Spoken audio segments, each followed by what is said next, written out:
شراب پینے والے کے لیے رسول اللہ صلی اللہ علیہ وسلم نے جو الفاظ ارشاد فرمائے، سنن نبی داؤد کی روایت ہے، حدیث نمبر 3674 ہے، فرمایا شراب پینے کی وجہ سے اللہ تعالیٰ 10 لوگوں پر لعنت کرتے ہیں۔ سب سے پہلے فرمایا اللہ تعالیٰ شراب پہ لعنت بھیجتا ہے، جو شراب پی جا رہی ہے اس پہ اللہ لعنت بھیجتا ہے، اور وہ ملعون چیز لوگ کیسے پی رہے ہیں۔ پھر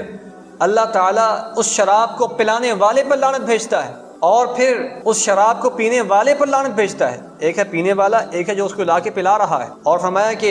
اس کے خریدار پر لعنت بھیجتا ہے، جو اس کو بیچنے والا ہے اس پہ لعنت بھیجتا ہے، جو شراب کو تیار کرنے والا ہے اور جس کے لیے شراب بنائی جا رہی ہے اس پہ لعنت بھیجتا ہے، وَحَامِلَهَا وَالْمَحْمُولَةَ إِلَيْهَا، جو شراب کو اٹھا کے لے کے آتا ہے اس پر لعنت بھیجتا ہے، اور جس کے لیے اٹھائی جا رہی ہے، جس کی طرف سپلائی کی جا رہی ہے اس پہ لعنت بھیجتا ہے، وَآكِلَ ثَمَنَهَا، اور